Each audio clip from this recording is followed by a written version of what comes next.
बार बार डाल के गंगा भाग जाते हैं, फिर संसार में, फिर उसी अटैचमेंट में, फिर उसी मोह में। संत प्रयास करते हैं आपका चित्र बनाए, आपकी इमेज कुछ अच्छी बनाए, ताकि मरने के बाद भी मेरी इमेज बनी रही।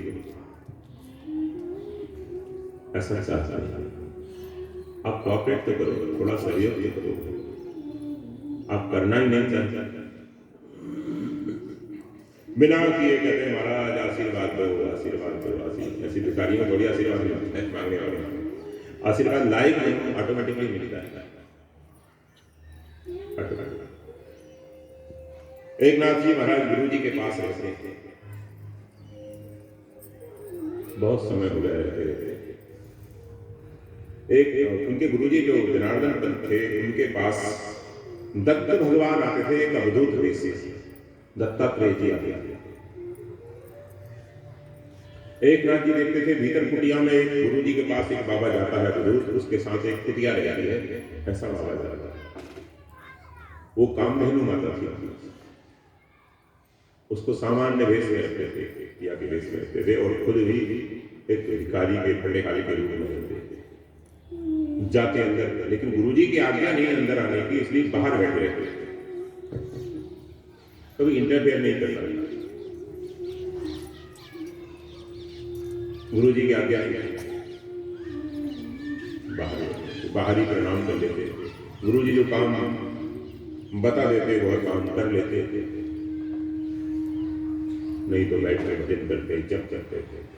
काम हो जाए तो बेटा बैठ कर भजन करते, गुरु जी काम बताए तो काम करो, नहीं तो भजन करो, दूसरा कोई काम करो, मोबाइल बिल्कुल नहीं चलाना। उस समय अगर मोबाइल होते तो ये महापुरुष आते ही नहीं। एक बार गुरु जी ने भीतर बुला लिया, एक नाथ गुरु जी प्रसन्न हो गए, इकड़े आए। उससे पहले एक घटना घटी, एक नाथ जी को हिसाब दिया गुरु जी ने आश्रम का। एक नाथ जी को हिसाब लगाने में थोड़ी सी एक लिखने में भूल हो गई उनकी, तो वो टैली करते करते बार बार टैली करते हिसाब ठीक नहीं बैठ रहा था। एक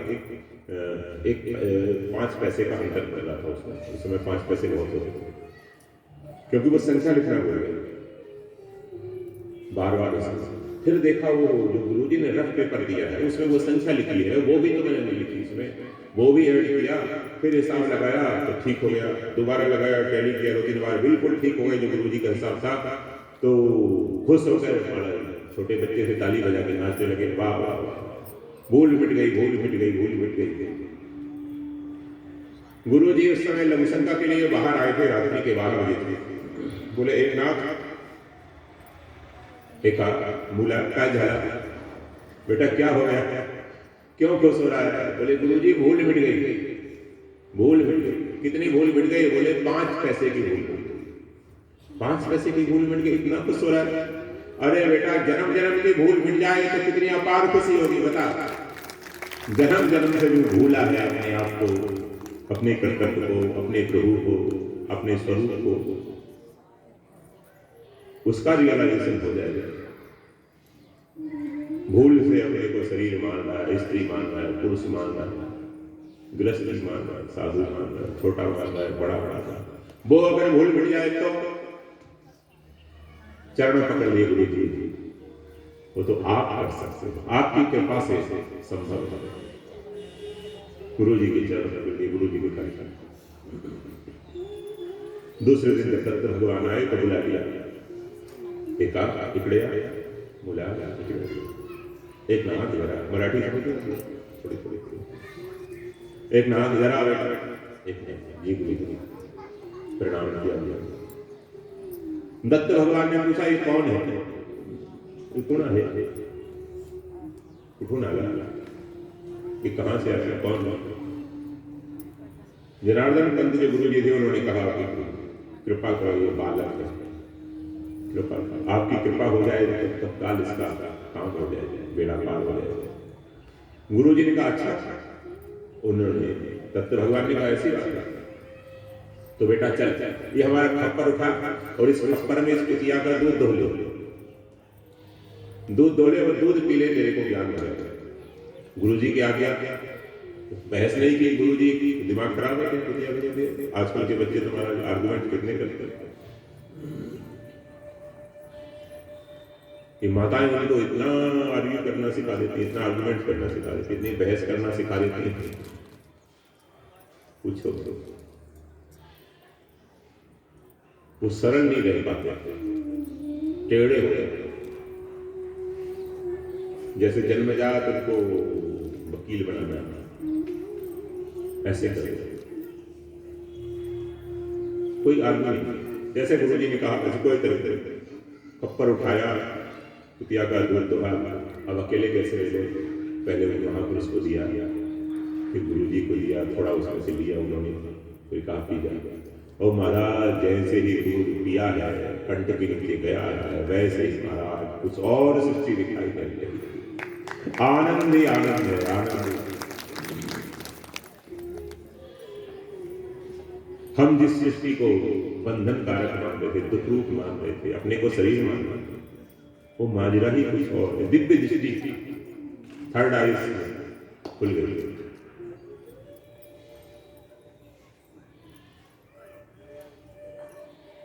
तब देखा वो ये साक्षात भक्त भगवान है, और जो स्वान रूप में इनके साथ है ये भगवती कामधेनु है, साक्षात जगदम्बा का स्वरूप।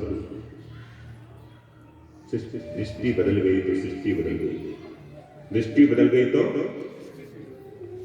आपको अपनी बचपन की याद है, जो सफेद वाले बालों से दूसरे तो मेले में जाते थे तो नीली पन्नी वाला चश्मा मिलता था, काली पन्नी वाला, याद है? याद करो जरा बेटा। वो चश्मा लगा लिया तो सब नीला नीला दिखाई देगा, नीला दिखाई, सब नीला दिखाई, नीली लुगाई, नीला कसम, नीला बाप, नीला मामा, सब नीला दिखाई। पीला लगा लिया तो सब पीला पीला दिखाई देगा, सब कुछ पीला पीला। लाल लगा लिया, सब लाल दिखा। हमारे यहाँ एक सिद्धांत है, दर्शन है, दृष्टि सृष्टि बाल या दृष्टि सृष्टि, जैसी दृष्टि है आपकी वैसी सृष्टि। दृष्टि अगर पवित्र हो जाए, कहीं कोई बुरा नहीं है, कहीं कोई बंधन नहीं है, कहीं कोई अशुभ नहीं है। ये देखो ये जनता बैठी, आप लोगों को अलग दिखाई दे रही है, हमको अलग रूप में दिखाई दे रही है। तो सारी चीजें नहीं बताएंगे आप लोग, तो नहीं तो हम टीचर कैसे कहेंगे, आप भी टीचर बन जाओगे।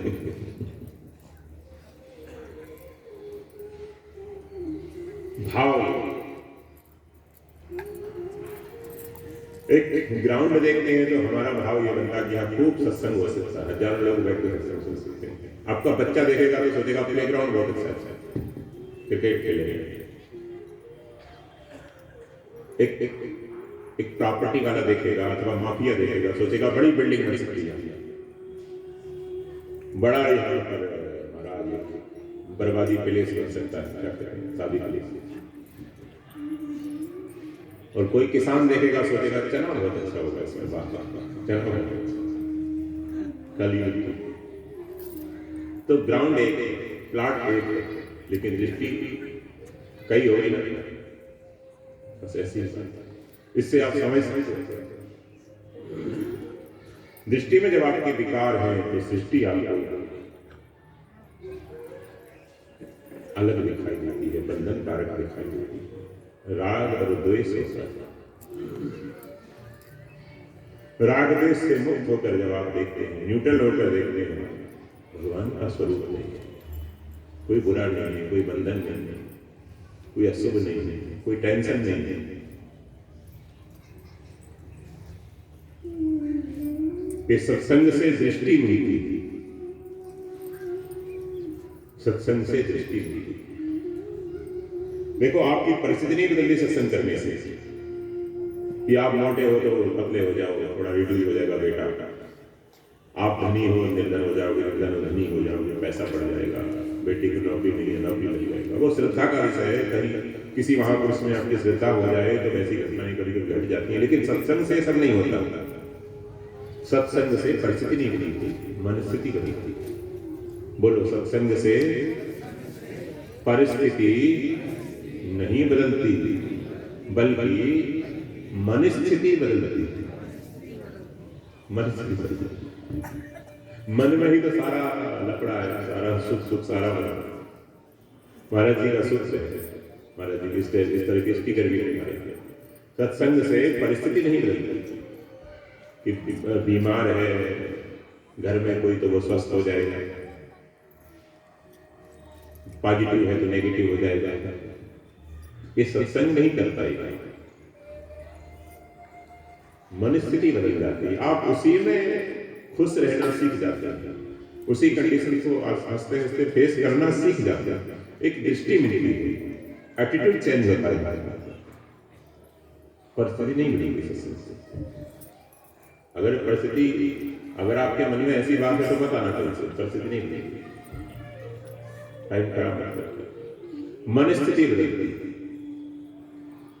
भाव नजरिया बदलता है, दृष्टि बदलती है, तो सारा संसार ब्रह्ममय है। सर्वम खलुमलम ब्रह्म नेह नानास्ति किंचन। कृतार्थ हो गए। कृपा से जो काम हो गया, अपना पुरुषार्थ में खाली गुरु कृपा भी होगी। अपनी तैयारी तो बिल्कुल ठीक थी, अपनी तैयारी होती है तो कृपा जल्दी काम करती है। प्लेटफार्म आपका बना होना चाहिए। अभी तो आप लोगों का उद्देश्य भी नहीं है, अभी तो आप लोगों का कोई भाव भी नहीं, अभी तो कुछ चलने की प्लानिंग नहीं है, तो कोई प्रोग्राम नहीं है। केवल कृपा क्या करेगी, केवल छूमंत्र नहीं होता, खुद का भाव है। एक नाथ जी चले गए गुरु जी की आज्ञा से। गुरु जी ने कहा, बेटा अब तीर्थ यात्रा करके आओ। जो साधु है उसको सारी पृथ्वी का भ्रमण करना चाहिए, तीर्थों का दर्शन करना चाहिए, स्मरण करना चाहिए, और वहां पर संतों का संग करना चाहिए, ताकि उसको, देखो हम लोगों में किसी को महंत बनाते हैं, मंडलेश्वर बनाते हैं, तो उसको पहले भिक्षुक रूप से पहले घूमने को आदेश दिया गया। तुम भ्रमण करके आओ, तीर्थाटन करके आओ, परिव्रजन करके आओ। हम लोगों को परिव्रजन संसद, उससे तुम पक जाओगे, बाहर जाकर थोड़ा मैच्योर हो, थोड़ा सीखोगे। नहीं तो सीधा उसको महंत बना दिया, हमारा कोई साधु आएगा उसको तो भिखारी समझेगा, उसको रोटी नहीं देगा, अनादर करेगा उसका, तो दूसरे का सुख दुख तब समझेगा जब कुछ सहन करेगा। इसलिए हमने राजस्थान में देखा, व्यापारी होते हैं, ये अपने बच्चे को जल्दी दुकान नहीं संभालते, ये दूसरी दुकान पर उसको नौकरी करने भेजते थे। वकीलों के बच्चे, वकील बनाकर बच्चे को दूसरे वकील के पास आते हैं लड़की कराकर, क्या होगा, उनकी फाइल होते रहो, तब जाकर थोड़ा सा अकल आएगा, नौकरी करोगे, उनका एक मुनीम बनकर, उनका एक अष्टस बनकर काम।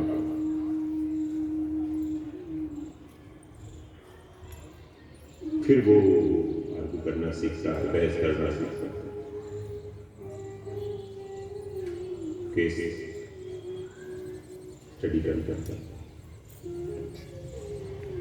तो जाओ तुम तीर्थ यात्रा करके आओ। एक नाथ जी महाराज तीर्थ यात्रा करने चल पड़े।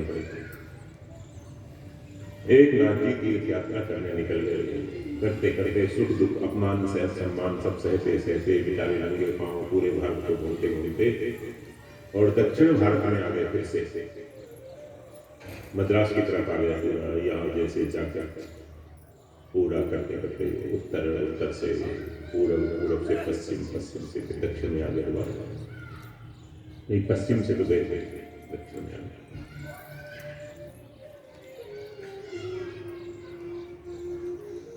इधर इनके दादाजी का शरीर पूरा हो गया, अब केवल दादी थी, दादी की रो रोकर आंख फूट गई,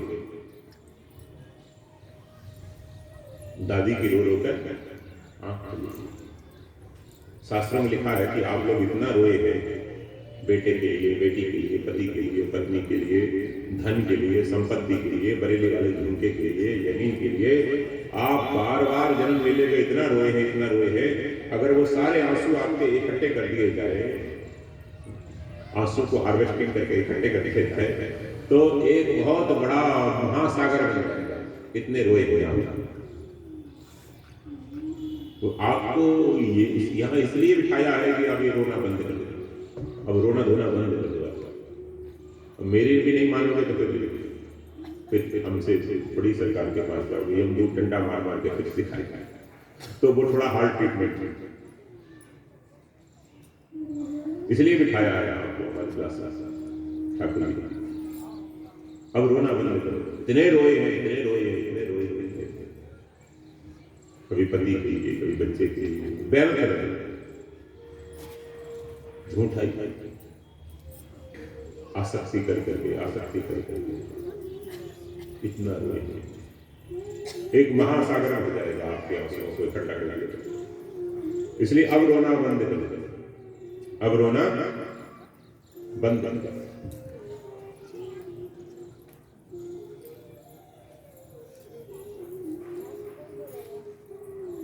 आना जाना नहीं करना सबसे पीछे बैठे बात न करो।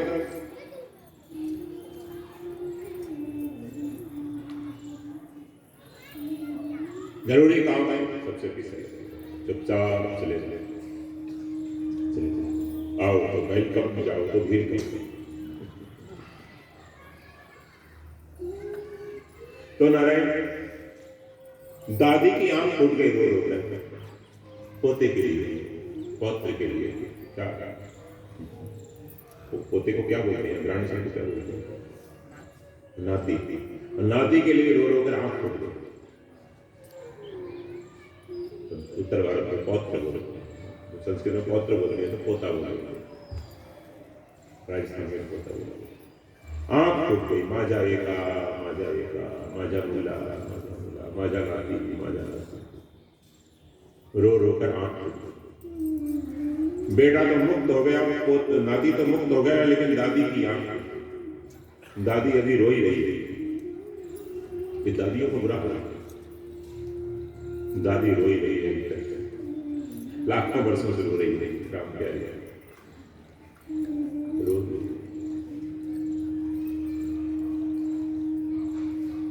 किसी ने बताया तुम्हारा मूला, तुम्हारा बेटा हमने वहां देखा, श्री जनार्दन पंत जी के आश्रम में देखा, शायद वैसे ही लगा आंख से, नाक मकसद से। अब तो साधु वेश में दाढ़ी बढ़ गई है, युवावस्था में पहुंच गया है, लेकिन बचपन में देखा था तिल भी है ऐसे।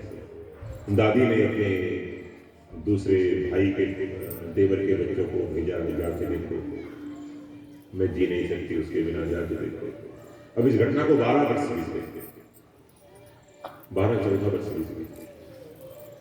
वो लोग गए जनार्दन पंत जी के पास, उनसे निवेदन किया, महाराज आपके शिष्यों में कोई एक नाथ नाम का नाम पड़ गया था, एका जनार्दन, एका जनार्दन गुरु के नाम साथ, एका जनार्दन, रामा जनार्दन, ये 2 शिष्य के प्रधान थे जनार्दन पंत जी। एका जनार्दन, रामा जनार्दन, 2 प्रधान शिष्य। बहुत शिष्य नहीं बनाते, अच्छे महापुरुष बहुत ज्यादा भीड़ इकट्ठी नहीं करते, ज्यादा विषयी लोगों की भीड़ नहीं चाहिए, 2-4 ही शिष्य होते। नारद जी के 4 शिष्य प्रधान हैं, 2 बालक हैं और 2 अत्यंत प्रौढ़ हैं। बालक में ध्रुव और प्रहलाद, और अत्यंत जो प्रौढ़ हैं वो हैं व्यास और वाल्मीकि। तो 4 शिष्य बनाए, लेकिन बड़े साइलेंट हैं। व्यास, वाल्मीकि प्रौढ़, नारद, भक्त प्रहलाद और भक्त ध्रुव जी, ये बाल शिष्य। ऐसे तो बहुत लोग नारद जी से कृपा प्राप्त कर चुके हैं, करते हैं, हमारे श्री मन प्रसाद पोद्दार जी को नारद जी का दर्शन हुआ, उन्होंने मंत्र दिया, राधा मंत्र दिया उनको। वो जगह अभी बनी है, गीता प्रेस से दूर है, वो गीता गार्डन करके बनी हुई है, जाते हैं वहाँ कथा होती है, बहुत सुंदर स्थल गीता गार्डन, गीता वाटिका। श्री राधा बाबा जी, मन प्रसाद पोद्दार जी दोनों वहाँ रहते हैं।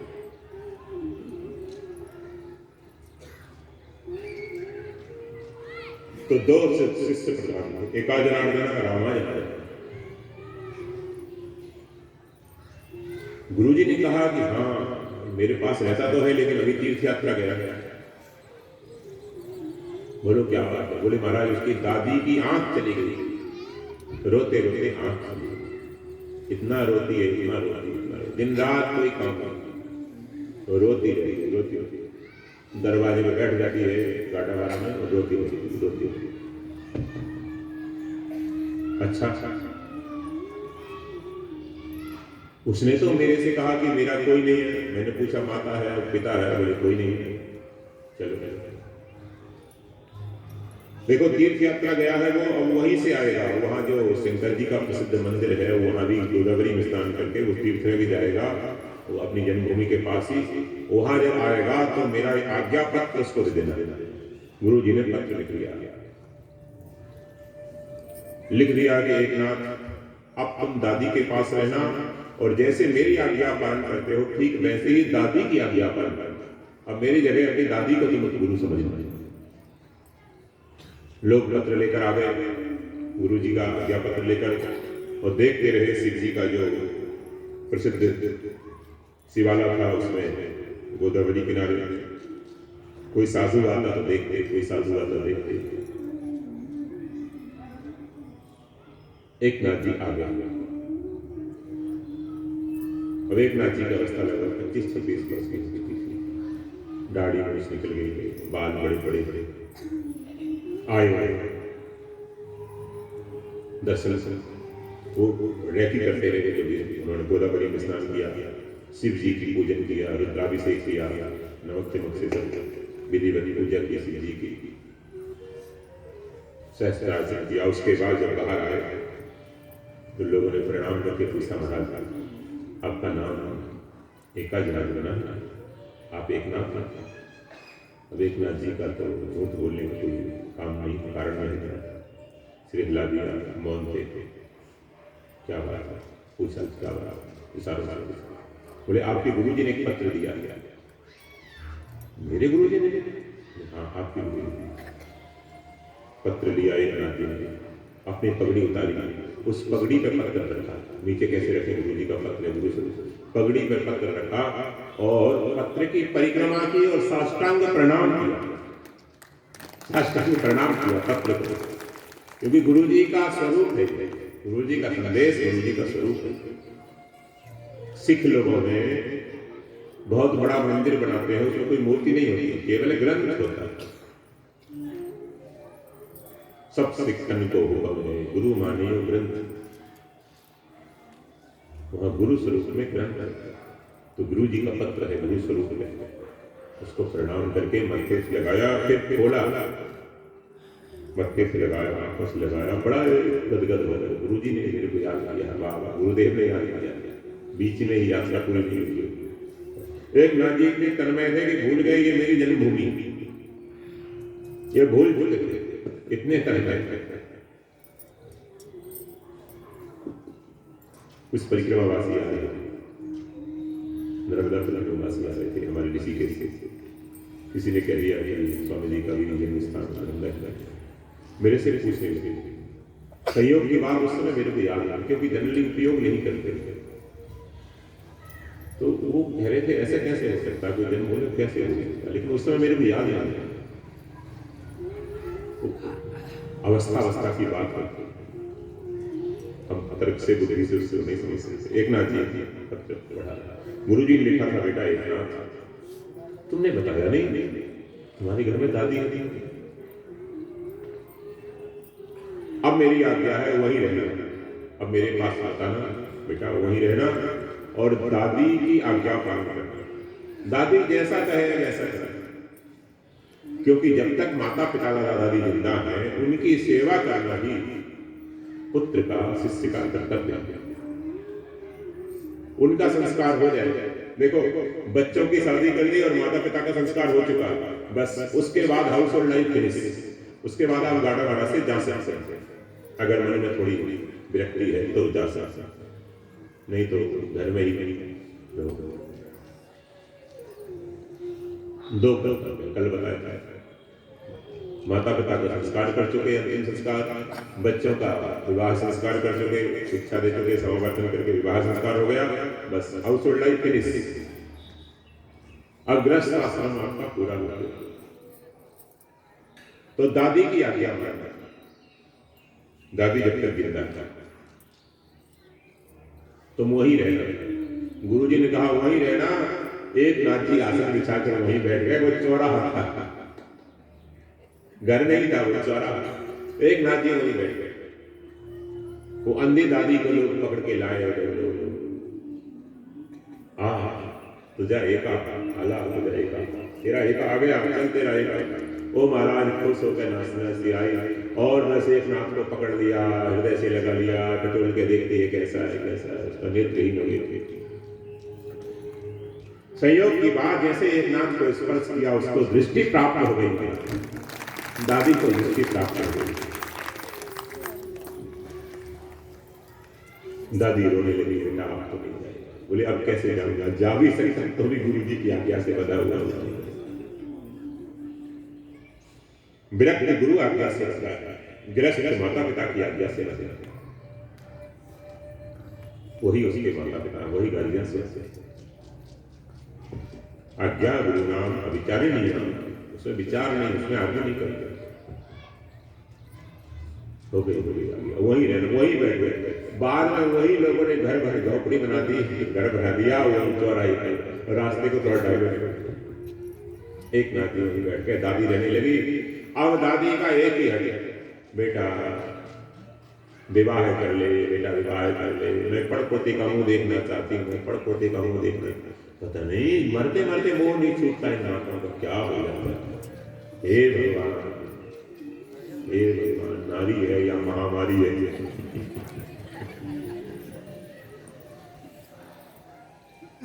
मरते मरते मोह नहीं छूटता। पोते के बाद भी सोचती है पड़पोते का मुंह देखने। अरे किसी विरक्त महापुरुष का मुंह देखो, भगवान का मुंह देखो, भक्तों का मुंह देखो, उससे कल्याण होगा, पाप नष्ट होगा। एक नाथ जी तो गुरु आज्ञा थी, दादी की आज्ञा मानना। और फिर एक नाथ जी ने सोचा अगर मैं विरक्त रहूंगा तो लोग सोचेंगे एक नाथ जी इसलिए जीवन मुक्ति की मस्ती में झूमते रहते हैं क्योंकि वो तो विरक्त हैं और हम गाटावाड़ा वाली गृहस्थी। तो आप लोगों को शिक्षा देने के लिए भी एक नाथ जी ने गृहस्थ आश्रम में प्रवेश किया। ये भी एक त्याग है। आपको शिक्षा देने के लिए कि गृहस्थ में भी आप जीवन मुक्त रह सकते हैं, गृहस्थ में भी आप टेंशन फ्री लाइफ जी सकते हैं, गृहस्थ में भी आप परोपकारी रह सकते हैं, गृहस्थ में भी आप भगवान के सच्चे भक्त रह सकते हैं। इस शिक्षा देने के लिए उन्होंने हाउस होल्ड लाइफ अंडरस्टैंड।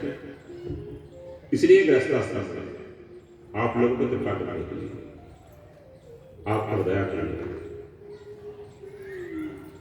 उनको गृहस्थ की जरूरत नहीं। गृहस्थ और विरक्त दोनों स्थितियों से ऊंचे उठ जाते हैं। फिर महापुरुष भोग और योग दोनों से ऊंचे उठ जाते हैं। एक अवस्था ऐसी आती है जनक जी की तरह, तो देह में नहीं रहते फिर क्या स्त्री, क्या पुत्र, क्या पति, ये सब बहुत छोटी अवस्था की चीज, विषयी जीवों की। और दूसरी बात, किसी जीव से प्रारब्ध है आपका, कोई कर्जदार है आपका स्त्री पुत्र पति रूप में, तो उनकी सेवा करके ही वो कर्ज दूर होगा। ये भी अच्छा है। गृहस्थ में जो मिले हैं सब सेवा करने के लिए मिलेंगे। उनकी सेवा करके आप कर्ज मुक्त हो सकते हैं। उनको प्रसन्नता देकर, उनको सुख देकर, उनकी सेवा करके, उनसे कंप्रोमाइज करके ही आप धीरे धीरे मुक्ति के रास्ते पर बढ़ सकते हैं। विरोध करके नहीं, हट करके नहीं, असहयोग करके नहीं, अपनी मर्जी चला कर नहीं, उसमें तो और फंसेंगे और बददुआ मिलेंगे। फिर जन्म होगा, फिर भोगना पड़ेगा, फिर जन्म, छूटेंगे नहीं आप, छूटेंगे।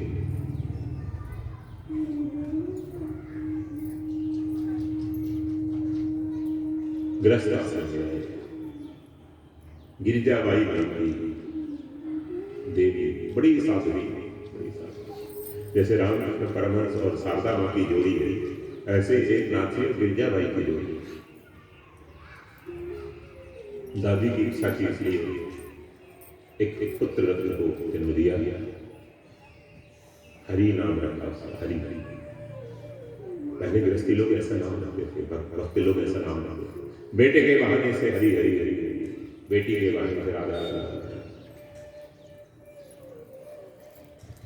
बेटे के बहाने से कृष्ण कृष्ण, मोहन गोविंद, दामोदर, वासुदेव, ऐसे नाम रखते थे। उसके बहाने से ही भगवान का नाम याद है, जमाने पर आ जाएगा कम से कम। इसलिए एक नाथ जी को संतों ने कहा कि भाई तू बड़ा पापी है, भगवान नाम तेरे से निकलेगा नहीं, चल बेटे का नाम तो नारायण रख ले, तो बेटे के बहाने से जमाने पर नारायण नाम रखा जाएगा। नहीं तो दिन भर तो हलो हलो हलो हलो ही करता है, तो राम नाम कभी लेता नहीं, बाय बाय बाय बाय नहीं करता। चल बेटे के बहाने से कम भगवान का नाम आएगा। इसलिए ये हमारी पुरानी परंपरा है, एक प्रोसेस है कि किसी बहाने हम भगवान से जुड़े। बेटे का नाम हरि रखा, बेटा बड़ा हुआ, काशी भेजा पढ़ने को, काशी विद्वान बन गया, काशी में रहने लगा, बड़ा आचार्य हो गया, बड़ा विद्वान हो गया। ठीक है, उसको काशी रहने। एक नाथ जी महाराज की खुशबू फैली नहीं, बड़े बड़े संत आने लगे एक नाथ जी की खुशबू। उस समय कोई मीडिया नहीं है, कोई प्रचार नहीं, किसी से लोग प्रचार कर रहे हैं। कस्तूरी की बास दबाने से नहीं दबती, कवर करने से वो छिपती नहीं। उनकी खुशबू फैली, लोग आने लगे, दूर दूर से संत आने लगे, उत्तर से, दक्षिण से, पूर्व से, पश्चिम से। गुरु जी का तो धीरे धीरे, दादी चली गई, एक नाथ जी को फंसा के दादी चली गई। दादी दादा यही काम करते, वो चली गई। आज दादियां नाराज हो रही है, आज लगता है सूखी रोटी मिलेगी, घी वाली बनी, खतरा है। दादी चली गई। एक नाथ जी गृहस्थ आश्रम में रहते हैं, भगवान का भजन करते हैं, मुक्त रहते हैं। पत्नी गिरिजा सारा काम, खेती का काम देखती है, बटाई कर खेती को काम करा लेती है, अनाज उत्पन्न करा लेती है, और संत सेवा करती है। खूब भंडारा चलता है, इधर कीर्तन चल रहा है, इधर सत्संग चल रहा है, इधर वो भोजन बनवा रही है। गिरिजाबाई भोजन बना रही है, बड़ी उदार, बड़ी उदार, बड़ी उदार। आजकल तो महाराज 2 आदमी ज्यादा आ जाए तो बड़ा मुश्किल हो जाता है।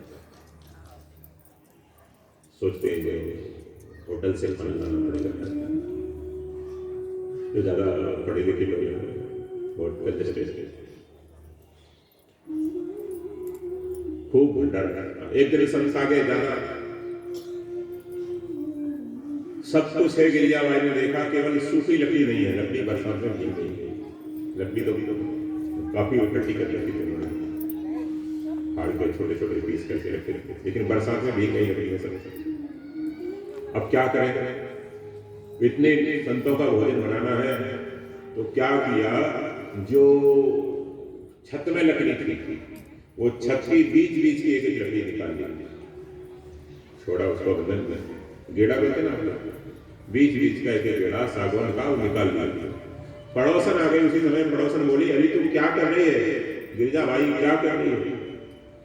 बोले हल्ला मत करो, ये लकड़ी तो फिर लग जाएगी, घर तो फिर बन जाएगा, ये संत भूखे चले जाएंगे, दोबारा आएंगे क्या मेरे घर में? ये संत भूखे नहीं जाएंगे। अरे एक घर क्या, 10 घर अर्पण कर दो, संत सेवा हो जाए। संत सेवा, गौ सेवा, यही हमारा काम है, यही है हमारा काम। हम अवध बिहारी के, रमण बिहारी के, और संत सेवा, गौ सेवा, परोपकार, यही तो हमारा काम है। गाइए 2 मिनट, थोड़े आगे आ जाएंगे, पीछे जाएंगे। माता ठाकुर हमरे अवध बिहारी,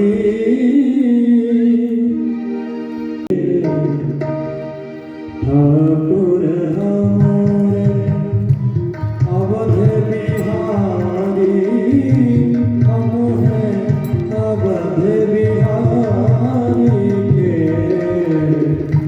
गौ सेवा, गौ सेवा धर्म हमारो, कामना दुनियादारी से। ठाकुर हमारे अवध बिहारी, हम हैं अवध बिहारी के। ठाकुर हमारे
कोई भला कहे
मोरे एकनाथ जी महाराज का यही भाव है, सेवा। भगवान ने जो दिया है वो सेवा के लिए दिया है, सत्संग के लिए दिया है, सुमिरन के लिए दिया है। शरीर, समय, सामग्री, सामर्थ्य, जो भी आपको मिला है वो सब सेवा के लिए मिला है, परोपकार के लिए मिला है, अपना सुख भोगने के लिए नहीं मिला, अपने स्वार्थ सिद्धि के लिए नहीं मिला, ऐसा आराम के लिए नहीं मिला। ठीक है, आप भी रोटी खा लो, मैं भी भूखा ना रहूं, साधु भी भूखा ना रहूं, आप भी निर्वाह कर लो। शरीर का निर्वाह करने में कोई हर्ज नहीं, संत लोग भी करते हैं, उसमें कोई रोक नहीं है। किसी ने मना भी नहीं किया कि भोजन मत करो, कपड़ा मत पहनो, छत के नीचे मत रहो, किसी ने मना नहीं किया। संग्रह के लिए, भोगों के लिए, ऐसा के लिए, उसके लिए मना किया। जितना देते हैं गिरजा वायु उतना पड़ता है, जितना देते हैं उतना पड़ता है। लक्ष्मी के भंडार की यही अपूर्व बात, लक्ष्मी के भंडार की एक अपूर्व बात, एक अपूर्व बात जो कहीं और ना हो उसको अपूर्व कहते हैं, अद्वितीय। लक्ष्मी के भंडार की एक अपूर्व बात क्या? ज्यों ज्यों खर्चे त्यों त्यों बढ़े, ज्यों ज्यों खर्चे त्यों त्यों बढ़े, अन खर्चे घट जात। ज्यों ज्यों खर्चा करोगे परोपकार में, वैसे वैसे लक्ष्मी बढ़ती है, बढ़ती है। एक संत ऋषि हरिद्वार में 4-5 लोगों को अपने हाथ से भोजन बना के खिलाते थे, वो गंगा किनारे। अब उनके यहाँ लगभग 5,000 संत रोज भोजन करते हैं। गीता कुटी नाम से एक जगह है लगभग, और 5,00,000 लोग, 5,000 लोग भोजन करते हैं, 15-20 लाख का खर्चा तो होगा। एक आदमी के 10-20 रुपये चाली करेगा तो 2 साल पहले से बुकिंग होती है। मैंने पूछा महाराज इतना कैसे करते हैं? बोले 2 साल की एडवांस बुकिंग है। आपने कहा कि हमको भोजन देना है, हमारे पिताजी की तिथि में खड़ा 1 जनवरी को, 2 जनवरी को, तो आपको 2 जनवरी 22 की डेट मिलेगी, आज की नहीं मिलेगी। आपको 10 दिसंबर का टाइम चाहिए तो 10 दिसंबर 2023 की डेट मिलेगी।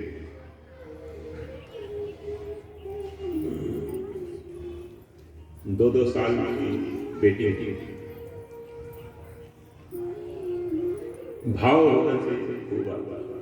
एक संत है राजस्थान में, 1 लाख गायों की सेवा कर रहे हैं। हमारा बड़ा अच्छा परिचय गुरु भाई पथवेड़ा जा रहे हैं, 1 लाख गायों की सेवा कर रहे हैं। 1 करोड़ रुपए का खर्च है रोज का, 1 करोड़ रोज का खर्च, गौ माता पर, स्टाफ पर, कर्मचारियों पर, भूसे पर, कैंटीन पेंटिंग पर, सारा 1 करोड़। और आ रहा है वो सवाल है, पता नहीं चलता 10 लाख कहां से आ गया, 20 कहां से आ गया, 30 कहां से आ गया। रोज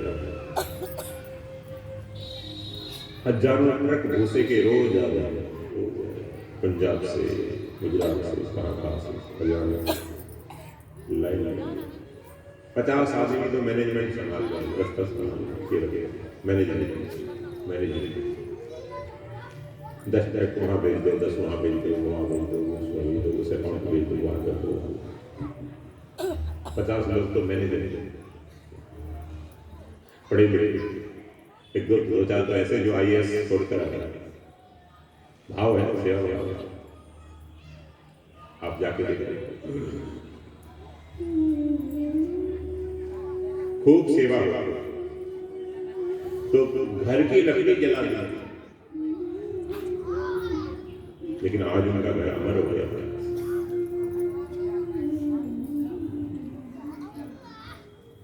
वहां के ब्राह्मणों को ईर्ष्या हुई, ये ब्राह्मणों देवताओं को थोड़ा सा होता था। एक नाथ जी की प्रसिद्धि थी कि वो क्रोध रहित महापुरुष, क्रोध को जीत लिया है, काम को जीत लिया है, लोभ को जीत लिया है, निष्किंचन चल, क्रोध नहीं करता। तो एक आदमी को कहा कि देखो ये काम एक नाथ करता है पाखंड, हम तुमको 100 रुपये देते हैं, इसको गुस्सा दिला दिला।